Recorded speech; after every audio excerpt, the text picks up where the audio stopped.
Buen día a todos nuestros hermanos, gracias por estar en contacto en este medio de comunicación, gracias porque podemos ahí estudiar la palabra de Dios. No hay excusa para no participar del servicio y darle adoración al Señor. Vamos a iniciar en la palabra de oración. Padre, gracias por tu palabra, gracias por mis hermanos. Debemos orar todos los días, todo momento, tener comunión contigo, Señor. Permítenos a través de tu palabra comprender cuán importante es tener esa comunión íntima contigo. Eh, Pese a la distancia, Señor, estamos juntos porque nos une un mismo espíritu. Te damos muchas gracias, Señor, por este tiempo y te pido sabiduría, inteligencia para presentar tu palabra. En Cristo, tu Hijo, oramos. Amén. Hechos capítulo 17, verso 22. Hechos 17, 22. Hechos 17, 22. Y vamos a comenzar este estudio de la palabra de Dios. Dice, entonces Pablo, puesto en pie en medio del Areópago, dijo, varones atenienses, en todo observo que sois muy religiosos, porque pasando, mirando vuestros santuarios, hallé también un altar en el cual estaba esta inscripción, al Dios no conocido, al que vosotros adoráis, pues sin conocerle. Es a quien yo os anuncio.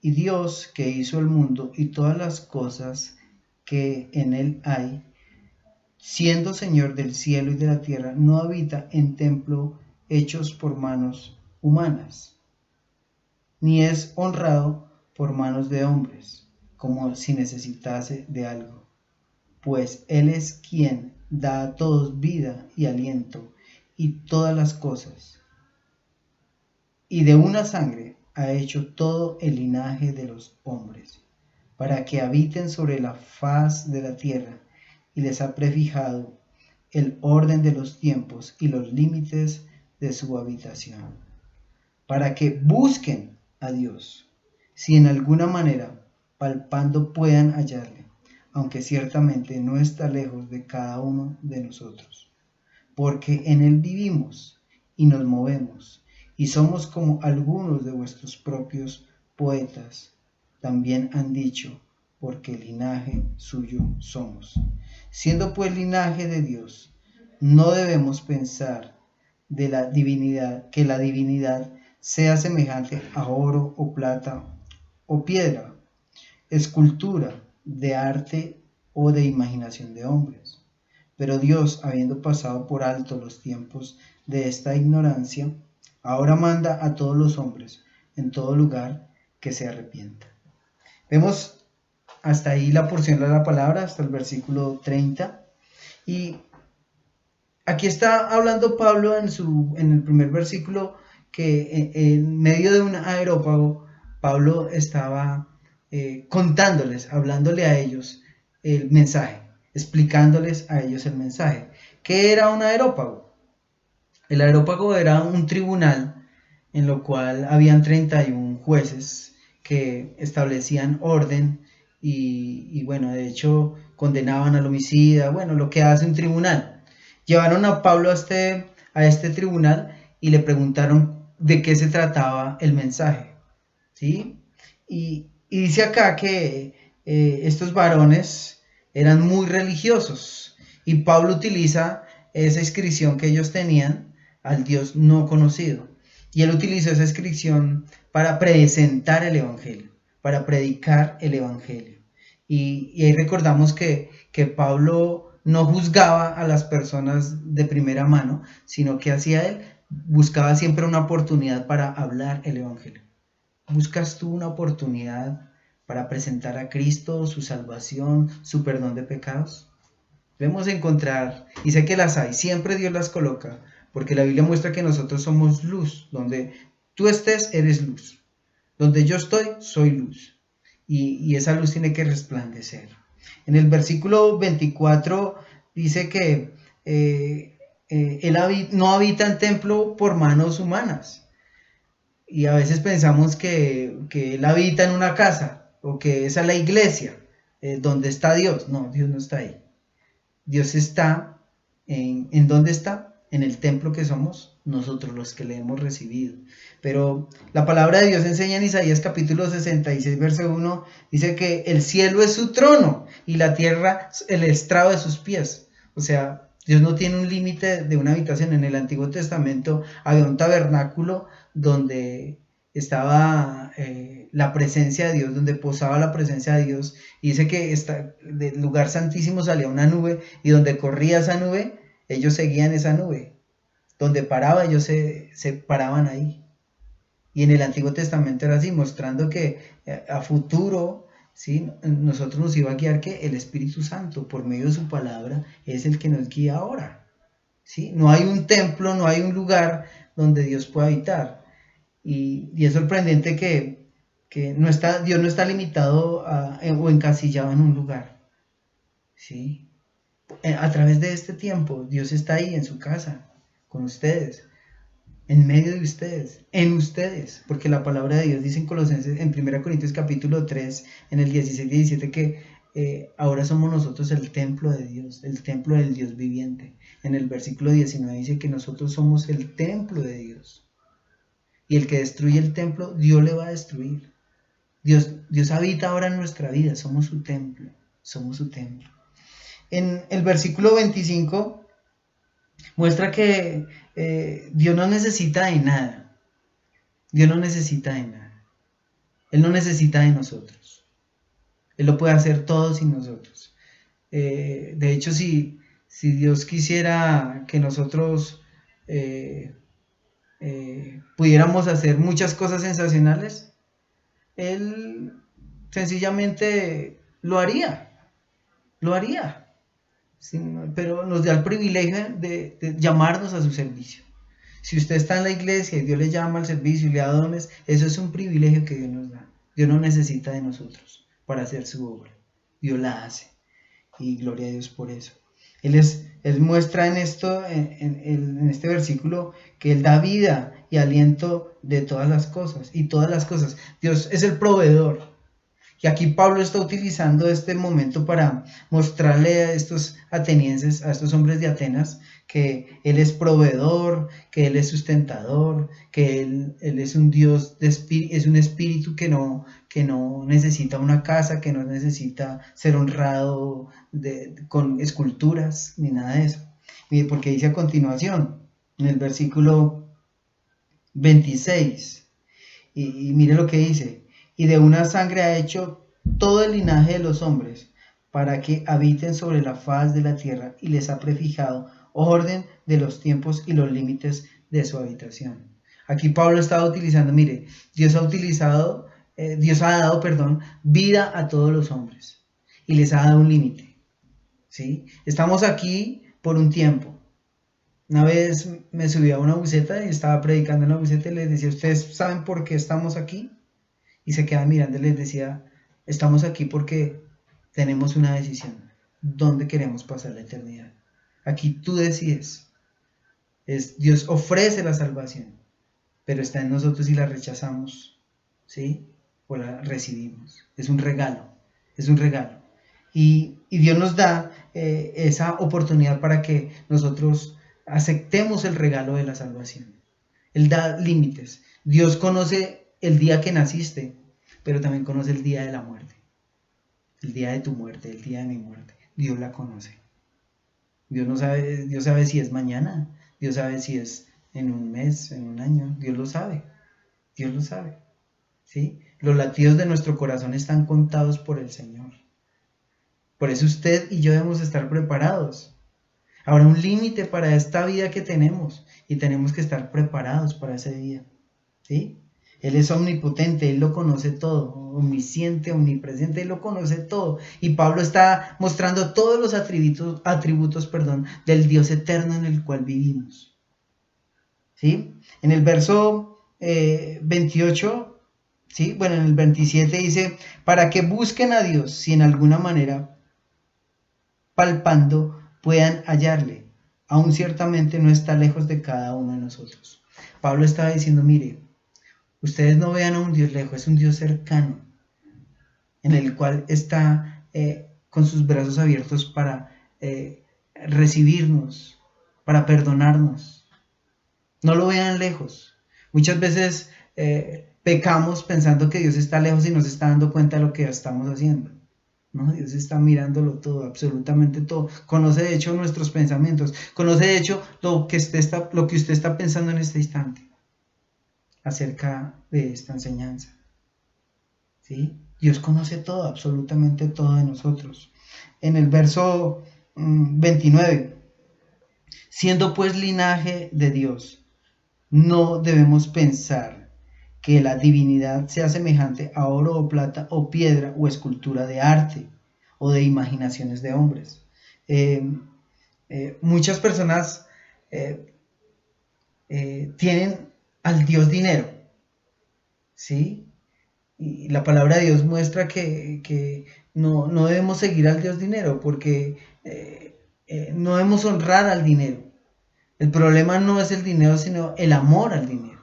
La Biblia dice que la raíz de todos los males es el amor al dinero.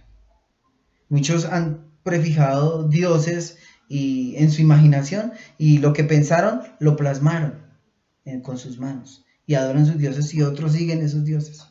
No, que es que yo creo que esta mujer puede ser un dios y crear un dios de su imaginación y otros siguen esos dioses.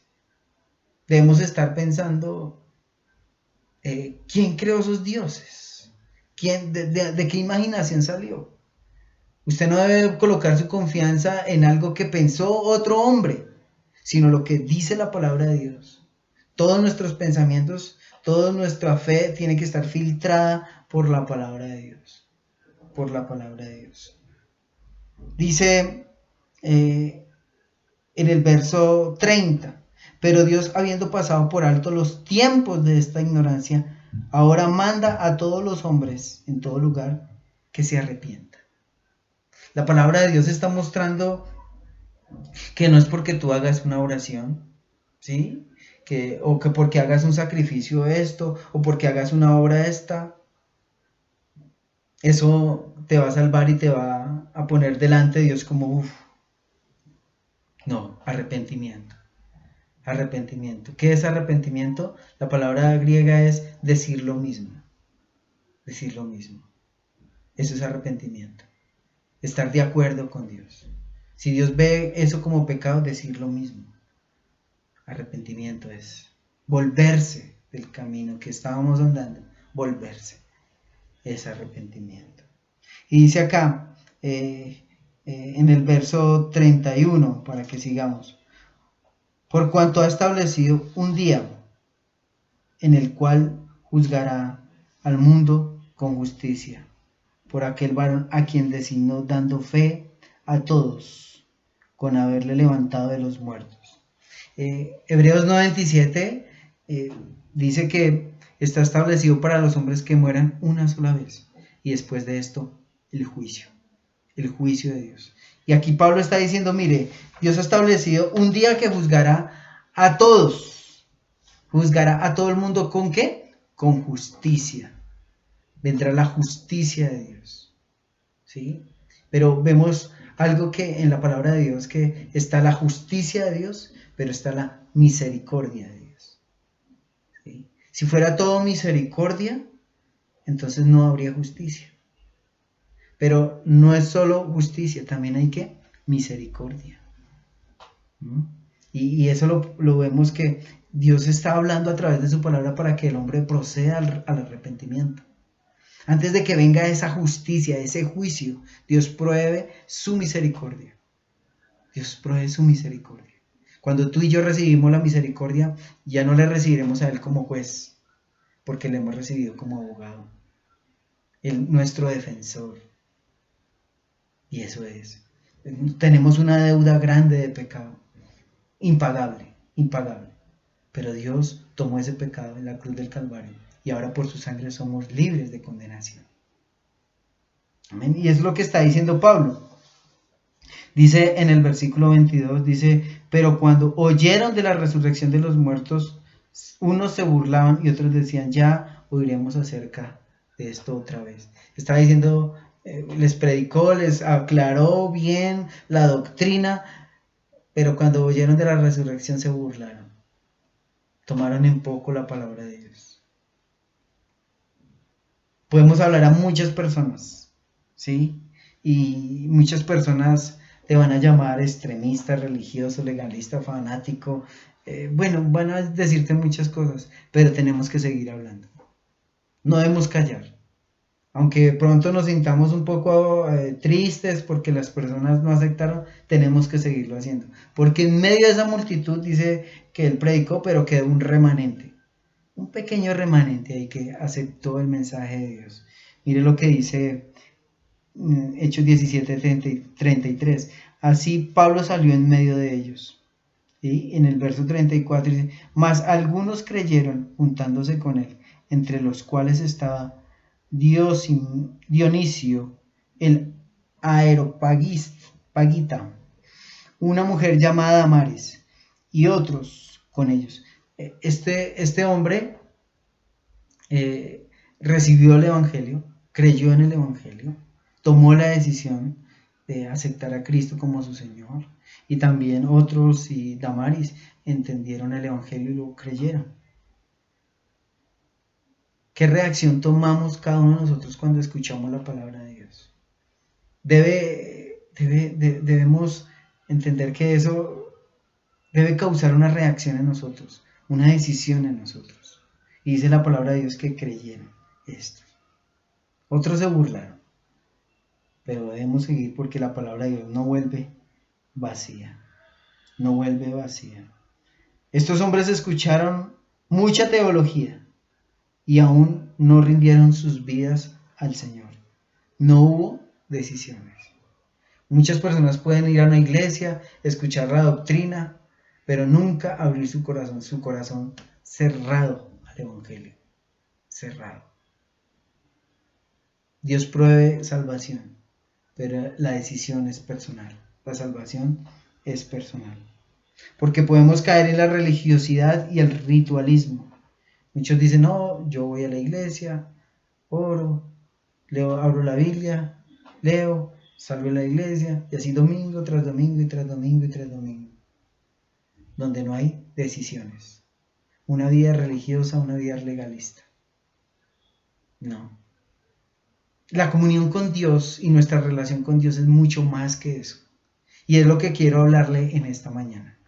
Quiero hablarle de su relación personal con Dios, su comunión con Dios. Nuestra comunión con Dios no es una vida religiosa, una vida de ritos, una vida de sociedad, de comunión entre personas que rinden día tras domingo, domingo tras domingo, algo mismo, algo similar. No, es una comunión más íntima. Y eso quiero hablarle a usted en esta mañana. La palabra de Dios dice en Génesis 5:24, caminó pues Enoc con Dios y desapareció porque le llevó Dios. ¿Quiere leerlo nuevamente?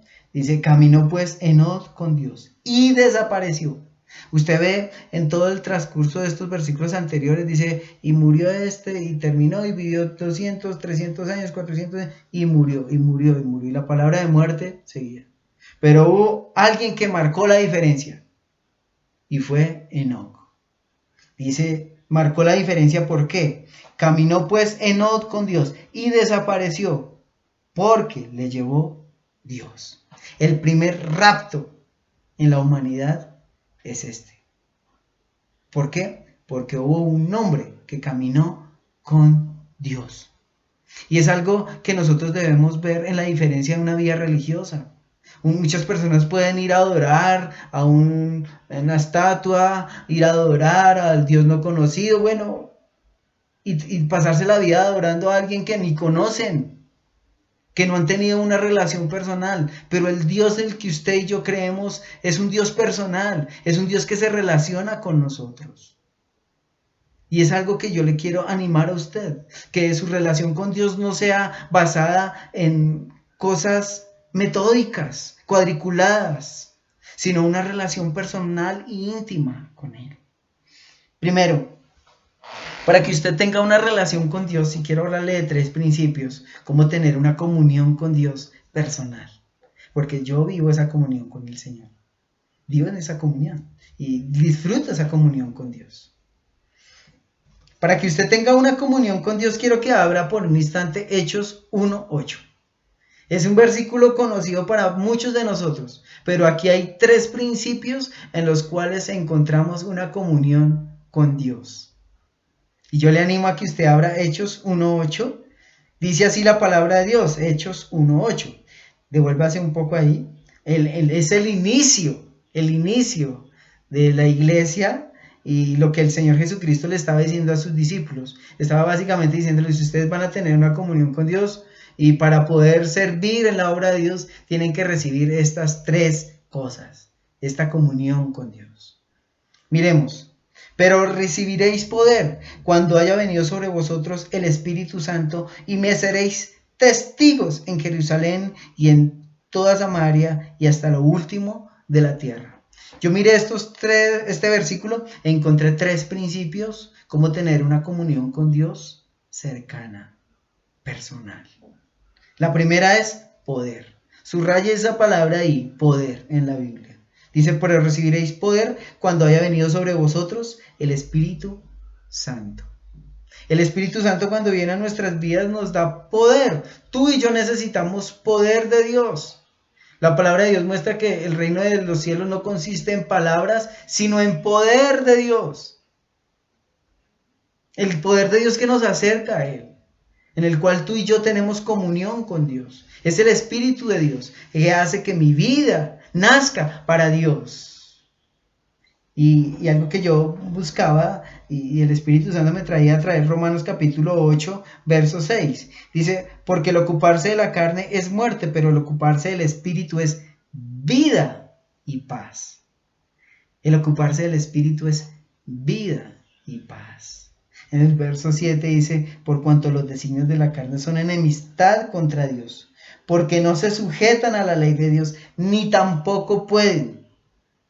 Y los que viven según la carne no pueden agradar a Dios. Pero ¿sabe qué? Los que viven en el Espíritu agradan a Dios. Agradan a Dios. Hay otro versículo que me encanta mucho, que lo veremos a continuación y está en Efesios 5:8. Pero entendiendo que Dios desea que nosotros vivamos en el Espíritu Santo en vida y en paz. Muchas personas intentan encontrar la vida fuera de Dios. Y fuera de Dios no hay vida, hay esclavitud. Mucha gente, no, es que yo quiero tener mi vida libre sin Dios. Pero es que en Dios encontramos vida porque Él nos da libertad.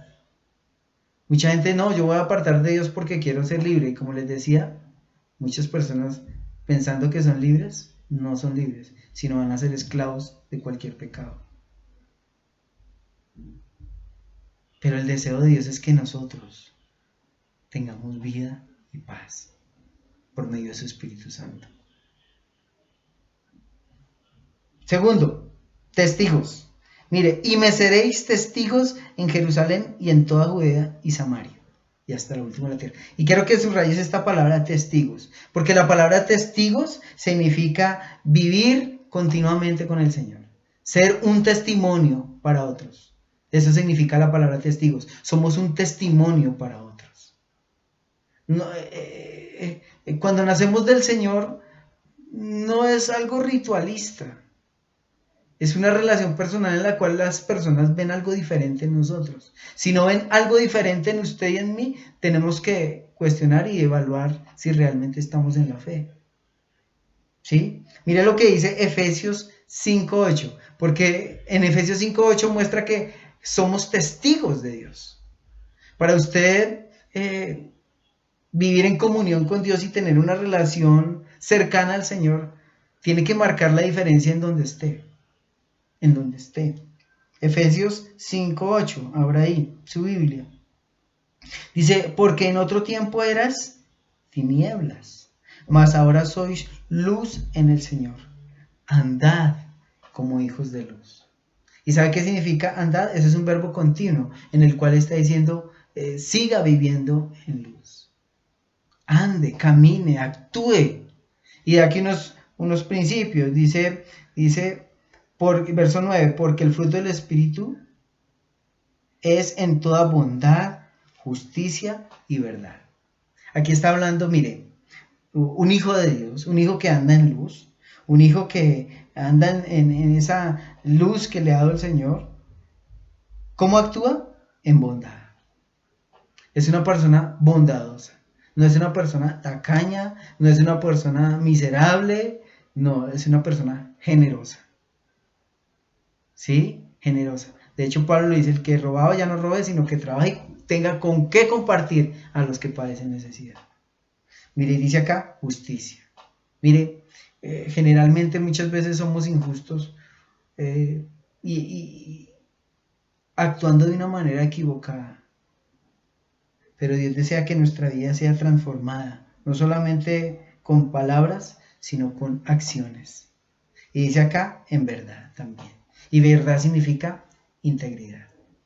Integridad. Dice que marcamos la diferencia en el mundo de maldad cuando no te unes a las murmuraciones. ¿Sí? Muchas personas están murmurando de otros y usted no participa de eso. Antes dice, no está bien que hablemos de él. No participamos de las murmuraciones.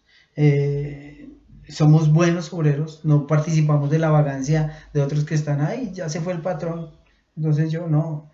Una vez estaba un joven ahí trabajando y se fue el patrón. Y venga ya, pare, que el patrón ya se fue. Él dijo, no, su patrón se fue, pero el mío todavía sigue aquí. Integridad. Integridad. ¿Sí? No es partícipe de los comentarios soeces. Generalmente en una empresa se ve eso. Antes exhorta a que podamos nosotros ser íntegros delante de Dios.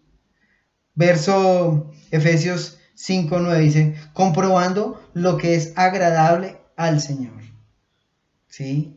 Evalúa todo a la luz de la palabra de Dios. Medita. ¿Sí? Evalúa todo, sus decisiones, evalúa sus pensamientos.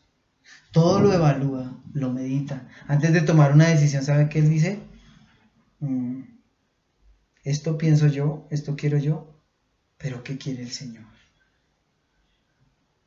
Y cuando se da cuenta que va en contra de la voluntad de Dios, se detiene, porque su propósito y su finalidad grande es agradar al Señor. ¿Por qué? Porque somos testigos. Somos testigos. ¿Sí? Si no había una marca, una diferencia en nuestra vida, debemos evaluar nuestra decisión que hicimos con el Señor. Si fue de palabra o realmente fue de corazón. Verso 11. Y no participáis de las obras infructuosas de las tinieblas, sino más bien reprenderlas. Cuando una persona camina con el Señor, es un testigo del Señor.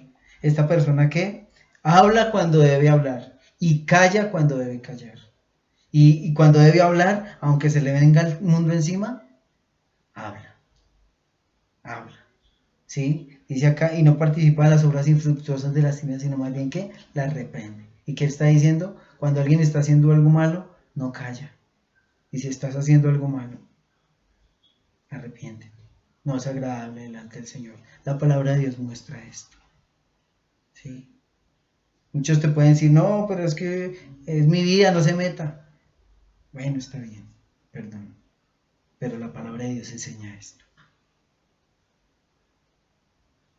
La Biblia dice en Proverbios, mejores son las heridas del que ama que los besos del que aborrece. ¿Sí? Hay cosas que nos pueden doler, nos pueden herir, pero nos pueden bendecir, que es lo más importante. Nos bendicen, que es lo más importante.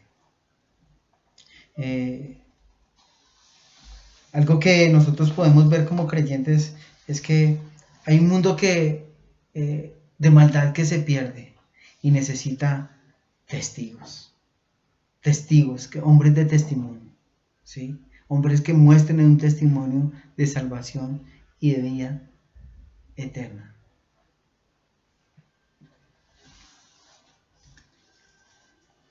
Efesios 5:12, porque vergonzoso es aún hablar de lo que ellos hacen en secreto. Y aquí encontraba un principio muy hermoso. La vida íntima con el Señor es lo más importante. Y algo que tienes que tener en tu corazón, lo que tú eres en la intimidad, eso eres. En la intimidad uno puede verse tentado a hacer cosas que son desagradables al Señor. Pero es ahí en la intimidad, es lo que tú eres. Donde dice nadie me está viendo, pero Dios sí me está viendo. Eso se llama integridad. Integridad. Efesios, y miremos ahí lo último de la tierra, porque es el tercer principio. Dice, y recibiréis poder cuando haya venido sobre vosotros el Espíritu Santo y me seréis testigos en Jerusalén, en toda Judea, en Samaria y hasta lo último de la tierra. Subraya ahí, último de la tierra. Porque aquí en lo último de la tierra, mira otro principio, y es la provisión de Dios. ¿Sí? Para tú y yo tener comunión con Dios, fortalecer esa comunión, entender que lo que tenemos no es porque tú y yo somos muy hábiles para conseguirlos, o somos muy inteligentes, o somos muy capaces. No, es porque Dios nos ha permitido tenerlo. Si usted es muy inteligente, gloria a Dios, Dios le ha permitido tener mucha inteligencia para lograr lo que tiene. No es por su capacidad, es por la generosidad de Dios. Dios ha sido generoso. Y véalo así. Pablo decía, sé vivir escasamente, sé vivir en abundancia y en todo me gozo. Pablo en su carta a los Filipenses en el capítulo 4 está hablando de que él había visto la generosidad de los hermanos que han participado en sus necesidades. Y Pablo les escribe, mire, porque yo escribo que hasta lo último de la tierra, porque para poder trasladarse a otros lugares necesitaban de la provisión de Dios. Y para tener la provisión de Dios, ¿qué se necesita? Comunión con Dios, entender que Dios es el que provee, el que Dios es el que sustenta. Si usted tiene mercado en su casa, si tiene un trabajo, si tiene todo lo necesario, dele gloria a Dios. Si no tiene las cosas que desea, dele gloria a Dios, porque Dios no le ha dado lo que quiere, sino lo que necesita. Y en eso debemos estar contentos, contentos con lo que tenéis ahora. Dice, no es que busque, Efesios 4:17, dice, no es que busque dádivas, sino que busco fruto que abunde a vuestra cuenta, porque todo lo he recibido y tengo abundancia. Estoy lleno, habiendo recibido de Epafrodito lo que enviasteis, olor fragante, sacrificio acepto, agradable a Dios. Mi Dios pues suplirá todo lo que os falte conforme a las riquezas en gloria en Cristo Jesús. Al Dios y Padre nuestro sea gloria por todos los siglos. Amén. En el versículo 19 está diciendo, mi Dios pues suplirá todo lo que os falte conforme a sus riquezas. Dios es rico, Dios no necesita nada y sabe las necesidades que tenemos. Pero sabe que nosotros, en una actitud humilde, debemos ser agradecidos con Dios lo que nos provee. Dios es sustentador. Nuestra comunión se refleja en cómo somos agradecidos con Dios. Amén. Finalmente quiero hablar sobre una historia de un hombre, un pescador, ¿sí? Que estaba pescando en una isla que se llama, en un puerto, bueno, donde se llamaba la isla de Coco, ¿sí? Y dice acá que habían sido un grupo de 48 personas habían salido para Estados Unidos, ¿sí? Por este vía al mar y llamaban los coyotes, pero los coyotes los abandonaron en medio del viaje, se deshicieron de ellos, ¿sí? Eso fue en Costa Rica, en territorios de Costa Rica. Y dice acá la historia que este hombre, ¿sí? Un pescador, estaba ya con su canoa en aguas torrenciales, cuando él vio que una botella, y abrió la botella y vio un mensaje. Y el mensaje era de aquellas personas que estaban pidiendo auxilio porque estaban en naufragio. Y ese mensaje hizo que ellos se salvasen. Enviaron a toda la guardia costera y los rescataron. 48 personas. ¿Sí? Fueron salvas por esta noticia, por este mensaje. ¿Qué hace el mensaje en tu vida? Porque en tú y yo debe suceder algo. Si no ha sucedido algo en nuestra vida, debemos estar pensando qué ha hecho el mensaje de Dios en nuestra vida. ¿Qué ha hecho el mensaje? Las noticias de Dios, las buenas nuevas de salvación. Que podamos recordar que su palabra nos muestra que nosotros que somos pecadores. La Biblia enseña, pero Dios, habiendo pasado por alto los tiempos de esta ignorancia, ahora manda a todos los hombres en todo lugar que se arrepientan. Dios tiene propósitos en nosotros. Y el primer propósito es aceptar el llamado de salvación. El llamado de salvación. Y así tener una comunión íntima con el Señor. Íntima. Dios desea tener esa comunión personal contigo y conmigo. Que nada nos estorbe esa comunión con Dios. Y dice el verso 31, dice, por cuanto ha establecido un día en el cual juzgará al mundo con justicia, por aquel varón a quien designó dando fe a todos, con haberle levantado de los muertos. Ese Jesús hizo que tú y yo fuésemos reconciliados con Dios. Segunda de Corintios 5:17. Porque Dios estando con Cristo, reconciliando el mundo y dándonos a nosotros el ministerio de la reconciliación. Y dice Pablo, os rogamos reconciliados con Dios. Enoc caminó con Dios y Dios le llevó. Algún día seremos arrebatados en un abrir y cerrar de ojos. ¿Por qué? Porque caminamos con Dios. Porque hay una relación íntima y personal con un Dios santo y perfecto a través de su Hijo Jesucristo. Oremos. Padre, gracias por este tiempo de predicación en tu palabra. Te pido que todos mis hermanos puedan entender que no es algo ritualista ni religioso. Es algo personal que quieres tú a través de tu Espíritu Santo. Te doy muchas gracias por el mensaje de tu palabra, que nos redarguye y que nos exhorta a vivir conforme a tu voluntad. Te doy muchas gracias, Señor, en Cristo. Amén. Dios los bendiga, que pasen un buen día con sus familias, meditando en el sermón de hoy. Dios los bendiga.